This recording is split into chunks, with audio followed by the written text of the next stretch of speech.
Welcome to Hood Champion Boxing Sports. In boxing, you find a way to win or you find a way to lose. A lot going on in boxing, more than Clarissa, so we got to talk about it, man. Anthony Joshua and Tyson Fury. You know, money talks, man, and the BS walks. Anthony Joshua and Tyson Fury are going to be getting back in the ring. They're going to get in the ring and finally fight.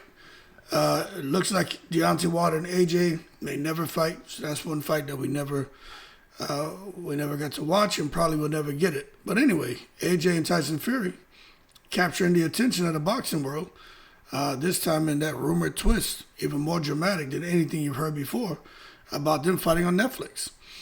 Now, you know AJ got the taste of that Netflix money. The promoters know what's out there with Netflix.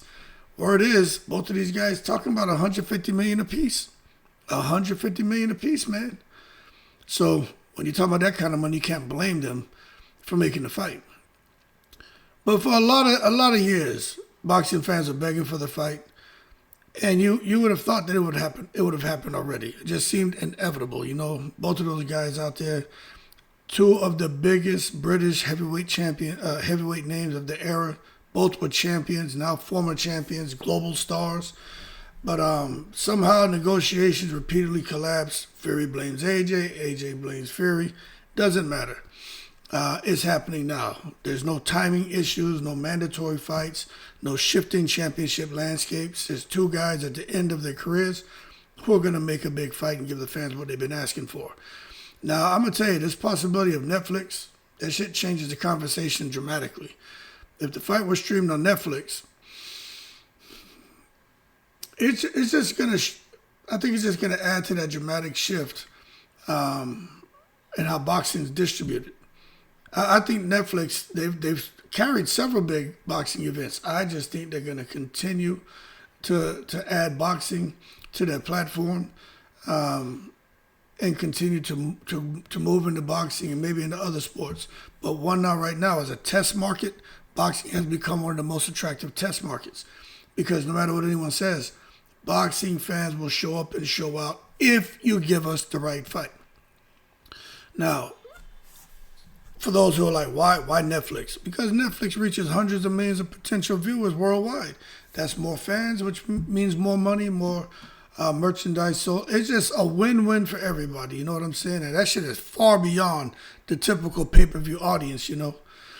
But for Fury and AJ, it just means the fight would settle years of rivalry, what they call the Battle of Britain, and also become one of the largest boxing events in modern history. I still want to see AJ and Wilder, but it looks like it's not going to happen. But I tell you what it does. It symbolizes something much bigger. Boxing stepping into that new era where we're just seeing it's 2026. And that traditional pay-per-view way of doing business, man, is being replaced by these streaming platforms. So boxing's always evolving and growing, but at least we're going to get AJ and Fury. No matter how much it's beyond the expiration date, it's going to happen. Now, something that's happening, I just don't care. I'm going to keep talking about this, man. It's Devin Haney with this 6-month gauntlet that he has going on.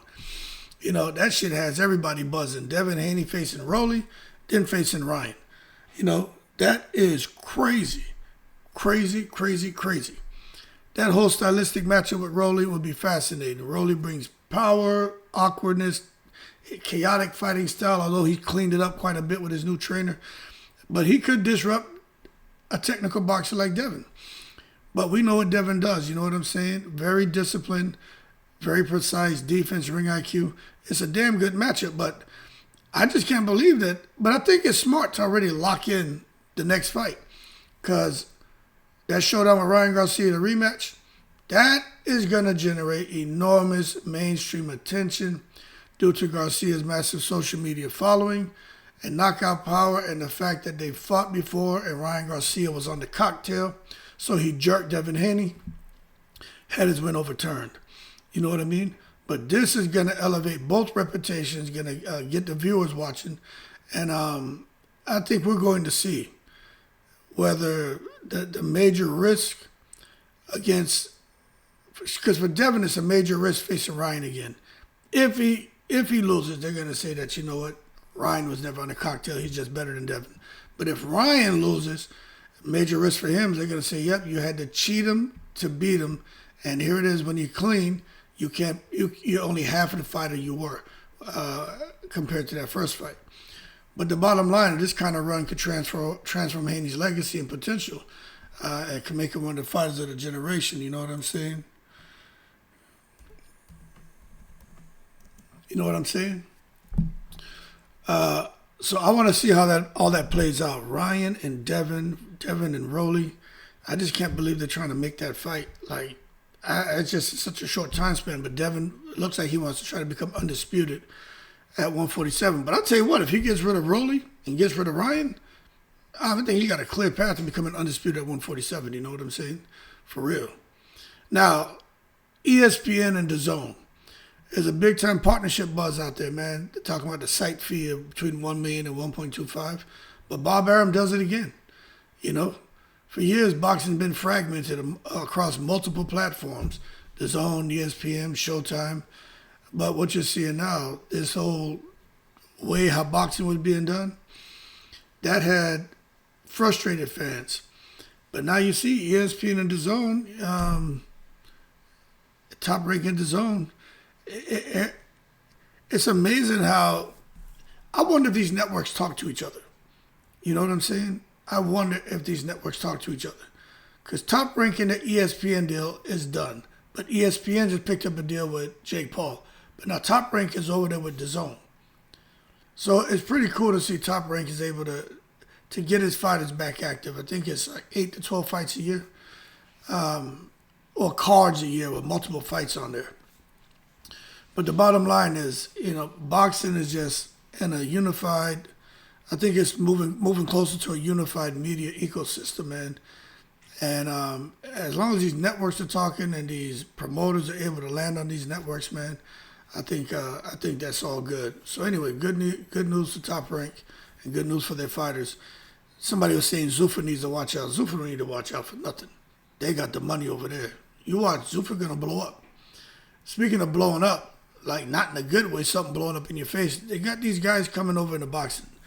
This whole Misfits Boxing League and all this craziness. Now you got these other guys putting on events. Anyway, this rapper, what's his name? Blueface. So you got this rapper named Blueface. Decided to do a boxing match. He stepped in the boxing ring, got tired. He ended up losing.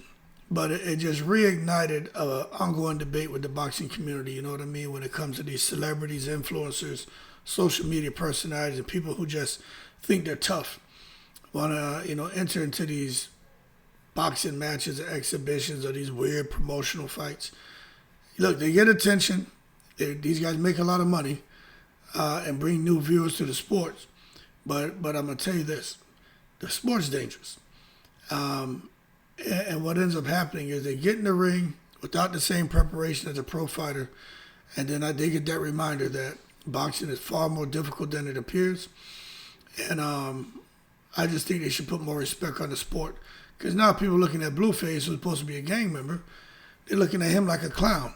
So I think he would have rather had that aura of mystique still surrounding him, rather than now seeing him as a guy who really can't fight and just portrays being something that he's not, a tough guy. And that's why, man, just people stay out the ring trying to show that you're a tough guy, trying to be something you're not. Boxing is a serious sport, and you need to live the lifestyle if you want to get out here and, you know, make a very good representation of yourself in the ring. Now, speaking of making a good or bad representation of yourself, Clarissa Shields and Papoose and that drama. Everyone is talking about this woman. And I'm only going to talk for about 2 minutes because I've done enough videos on her. And I did a 59-minute video today.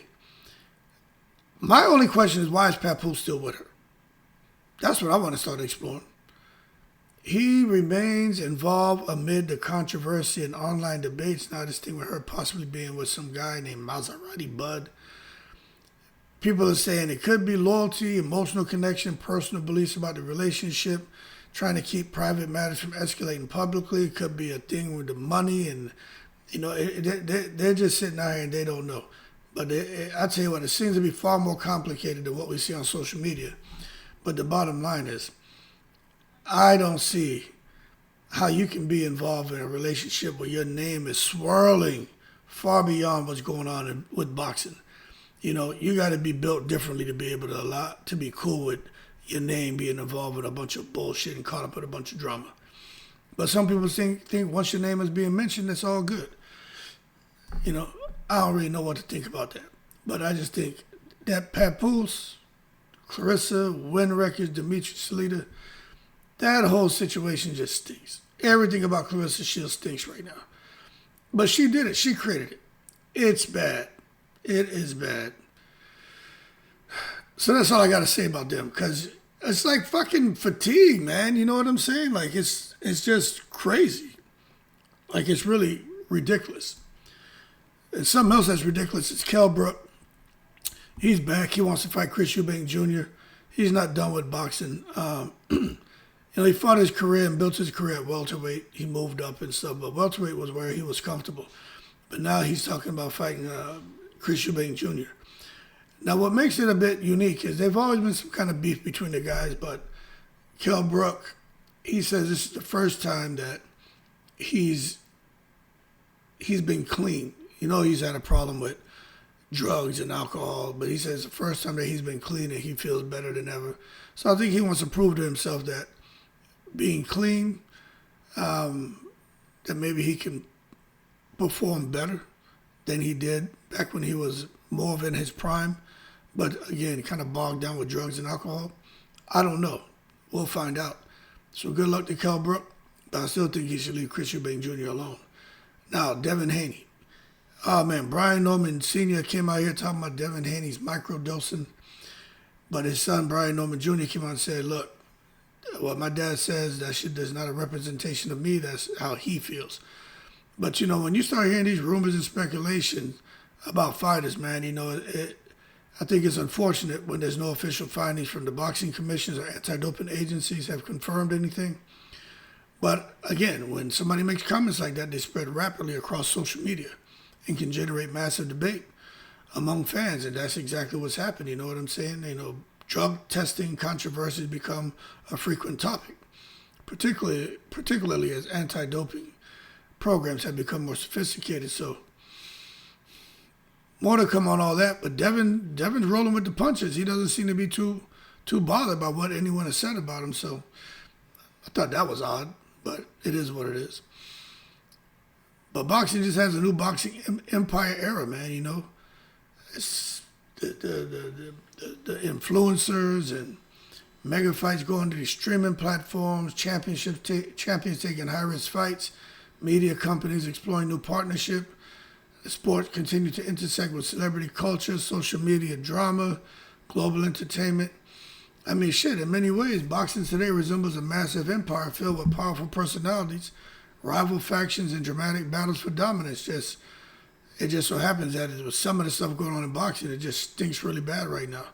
Not saying boxing is doing bad, I'm just saying some of the shit going on, particularly with Clarissa Shields and all her craziness, is just all bad. Anyway, y'all keep cool. AJ and Fury gonna scrap. I wish Wilder was back in the mix. He's fighting Chisora, but I think they're blackballing Wilder. And we'll just see what's next. I'll draw some more videos later. I'm about to go to Top Golf right now with my sons. Y'all keep cool. I'm in the breeze.